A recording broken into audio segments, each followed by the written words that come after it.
Hello everyone and welcome back to Destiny. Without much warning, Bungie is releasing their 2.3 patch today, and with it comes a lot of interesting balance changes to the Hunter, as well as another small patch to weapon balancing. So let's dive in and take a look at exactly what's changing in patch 2.3. As some of you might know, my main character and favorite class in Destiny is a Titan. I love all of the subclasses almost equally and find them all very effective in a variety of situations. However, as of the release of the Taken King and the introduction of the Night Stalker subclass, I've been playing a lot more with my Hunter. But playing more with my Hunter has made me realize how ineffective the Gunslinger and Bladedancer really are in PvE. As a result, I almost always choose Night Stalker, even if there's an Arc Burn or Solar Burn active. Well, it looks like I'm not alone in that decision, as Bungie has a lot of data showing these subclasses being neglected in PvE engagements. And they're finally doing something about it in patch 2.3. Let's take a look at the Gunslinger changes. First up, there are grenades. Bungie noted that trip mine grenades are not only overused, but are not being used as intended. It appears they intended trip mines to be used as a trap more than to stick on top of enemy skulls. They also made some changes to the swarm grenade to make it a more attractive choice. The changes are: swarm grenades increase aiming radius by 0.5 meters. Swarm grenade detonation damage increased by 7%. Trip mines no longer attach to enemies. Instead, arms on impact then bounces. Trip mine damage reduced by 3%. Next are some awesome changes to Golden Gun to make it a much more effective super against AI combatants. Base damage increased by 50% and an additional 30% against AI combatants. Deadeye now increases Golden Gun damage by an additional 30%. This is super awesome, as Golden Gun is going to be over twice as effective as it was before. I'm going to be really curious to try this on a Nightfall with, say, Solar Burn with the Celestial Nighthawk. My PS4 might just crash from the overkill. Next is some adjustments to the throwing knife, which apparently were more overpowered than I realized when combined with certain other Gunslinger perks. The changes are: throwing knife base damage reduced by 10%. Circle of Life modified functionality. Precision kills with throwing knife reduces the cooldown of Golden Gun. Circle of Life no longer extends the duration of Golden Gun. Circle of Life +1 armor is removed. This is a really good change, as I feel that Circle of Life was kind of useless before. Whenever activating Golden Gun in PvP, I would never waste time with a throwing knife. I didn't want to take the chance. This way I have more of an incentive to use this perk. Finally are some adjustments to other Gunslinger perks. First up is Scavenger. Increase the amount of grenade and melee energy awarded by 33%. Chain of Woe, +1 recovery added. Over the Horizon, +1 recovery removed. Next up is Bladedancer, with Bling being hit hard yet again. Blink now incurs a -1 recovery penalty, and Blink Strike lunge distance decreased by 0.4 meters. Next is Blink Strike with some adjustments that help alleviate the all too often occurrence of getting the backstab perk to proc without being behind your target. The changes are: the valid backstab angle reduced by 30 degrees, Escape Artist invisibility effect delayed by 0.5 seconds, and the fast twitch recharge reduced by 20%. Finally, we have Arcblade, which, like Golden Gun, is getting some nice buffs to make it a much more compelling choice for both PvE and PvP. The changes include a base duration increased by 2 seconds, hit search range increased by 0.5 meters, added a 0.8 second cooldown between Arcblade swings while airborne, energy cost per swing increased by 20%, energy cost on hit decreased by 20%. This ultimately means that it's going to be less effective to use Arcblade to close in on a target, but once you're close enough, it's actually going to become a lot more effective per hit. A lot of these changes seem to be aimed at PvP, and seem to be designed to make things less annoying and more balanced for the Bladedancer. And now are some changes that will benefit Bladedancers in PvE. Arcblade damage increased by 30% against AI combatants. Vanish now causes the player to vanish on cast in addition to its normal functionality. Showstopper damage radius extended by 1 meter. Encore killing an enemy with Arcblade now extends its duration and grants a 150% increase to Arcblade damage for a short time. These are some serious changes to Arcblade and are going to make a big difference against AI combatants. This will probably be the first change I check out after the update. Next, we have some adjustments to the Night Stalker. First is an adjustment to how spike grenades work, which also carries over to Defender Titans. The goal is to make the spike grenade a lot more popular since it's a bit too easy to escape its wrath with little damage done. Spike grenade's damage impulses per second reduced from 5 to 10. Spike grenade damage per impulse increased by 100%. Total damage is unchanged. This means that spike grenade has half of the pulses, yet each pulse does twice the damage. Next is a fix to Shadow Shot, which seems super obvious from day one and was a huge source of frustration, at least for me. And that is now Shadow Shot now applies the suppression effect on impact. This is a fix to the behavior that before, when hitting a target with Shadow Shot, only the other targets it tethered would become suppressed.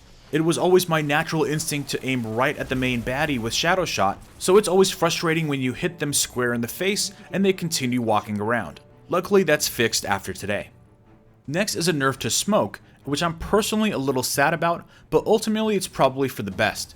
The changes include impact damage increased by 34%, impact suppression and damage over time duration reduced by 1 second, jump suppression removed from initial impact status effects, base smoke cloud duration increased by 1 second, envenomed cloud duration increased by 1 second, envenomed jump suppression removed from cloud status effects. The +1 agility for Vanish in Smoke has been removed.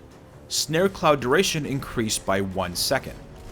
So essentially the smoke effects are less devastating and it's easier to escape the smoke, yet the smoke lasts a little bit longer and does a bit more damage on impact. Finally are some adjustments to the Night Stalker perks to make some of the less popular choices more popular. Changes include Courage of the Pack now increases recovery, armor, and agility by 2 per stack. Courage of the Pack now stacks 3 times. Lockdown increases smoke duration by 2 seconds, plus 2 additional seconds with the Snare upgrade. Predator now reduces the cooldown of Shadow Shot ability. Shade Step moved to a single dodge on a 3-second cooldown. Bungie explained the Shade Step nerf is a response to not wanting Shade Step to be overly confusing to enemies, and to be fair, it's definitely a huge tactical advantage to be able to so effectively escape most deadly situations, so I can get on board with this change. So overall, I'm really happy with the changes to the Hunter. They were definitely a long time coming, and I'm sure a lot of you were definitely feeling it. I'm looking forward to trying out a lot of these changes, especially those to the Blade Dancer. I know I'll be giving those subclasses a lot more love from now on. Next up, Bungie moved on to the subject of other classes, starting with consistency of movement. They wanted to make the Twilight Garrison obey the same laws as Shade Step, because it suffered the same problems. It now also has a single dodge instead of a double dodge, just exactly like Shade Step. Next was a nice and surprising buff to some supers from other classes. Hammer of Soul damage increased by 10% against AI combatants. Fist of Havoc base damage increased by 50%, an additional 50% against AI combatants. Nova Bomb base damage increased by 50% and an additional 50% against AI combatants. Storm Trance damage increased by 10% against AI combatants. I personally think this is incredible news for Fist of Havoc, as I'm finally able to take out a big group of enemies during the Nightfall instead of just knocking off their shields. They gave us a big reason to use Strikers again last year with 2.1, and this just makes Strikers even more attractive for PvE. Next is a small adjustment to the Sunbreaker Titan, as they hit it a little too hard in 2.1. Hammer of Soul travel speed increased by 1.3%, and Hammer of Soul detonation radius increased by 10%. Next is some adjustment to the Sunsinger Warlock, with everyone's favorite controversial topic, the Firebolt grenade. Looks like Bungie finally has an answer to make that grenade a little less devastating in the Crucible. The changes include an increased arming time by 0.2 seconds, and a decreased victim search radius by 1 meter. While this is a decent change, I don't think it addresses the fundamental issue, which is the double middle finger, which is damage over time. I call it the double middle finger because not only does it take damage away from you, but it also delays your recovery. In fact, in the Crucible, it's actually the triple middle finger, as it also gives away your location to the enemy. Damage over time is currently still a flawed mechanic, and I really hope they address it sooner than later. Next up for the Sunsinger is an adjustment to the Viking Funeral, which normally extends the duration of Ignite effects. The changes include that Viking Funeral no longer extends the duration of ignite effects, and Viking Funeral now weakens targets afflicted with ignite effects, causing them to take 5% more damage from all sources, stacking up to 3 times. This is actually what I think should be the answer to damage over time. If it simply made you take more damage as opposed to dealing damage over time, I think the effect would be a lot more balanced. Finally, there's an adjustment to the way Flame Shield activates during Scorch. Flame Shield now includes a 0.3 second delay added before the Overshield is activated. One of the biggest points of frustration is losing a melee battle because of Flame Shield coming on so instantly, and now it should prove those punching matches to be a little bit more fair. And that's it for all the class changes. Next up we have some weapon balances, starting with hand cannons. Bungie is finally correcting the issue with hand cannons right now, which is their accuracy. The changes include increased initial accuracy and decreased accuracy drop for low-range hand cannons, made damage falloff curves steeper to better coincide with intended effective range of hand cannons. And finally, there's a small increase to PvE damage to all hand cannons, amount depending on enemy class. This is incredible news, as hand cannons were my favorite weapon class in year 1, and I started to warm up to them quite a bit with a 2.2 update, and now with these changes I'm really excited, and I hope that hand cannons become a lot more used. Don't be surprised if you see a lot more hand cannon sniper rifle combos in the Crucible. Next, unfortunately, is a nerf to the high rate of fire, low impact auto rifles like the Doctrine of Passing or the Soul Stealer's Claw. It appears that the previous nerf wasn't good enough, so they went ahead and reduced the damage of high rate of fire auto rifles by 6%. Now, they mentioned that one of the reasons that high rate of fire auto rifles are so deadly is because of the amount of screen shake or ping they inflict upon the targets. So is the Doctrine of Passing going to be completely unusable? Well, while 6% is a lot more than it sounds, I don't think it's going to be that devastating. You're just going to have to be smarter with it and control your bursts. Now, those were the major changes to the weapons, and there are some other notes as far as ammo economy and some other exotics, so definitely check out those Bungie 2.3 patch notes, as I'll leave the link in the description. But anyways, let me know what your favorite or your least favorite part of the patch notes are in the comments below.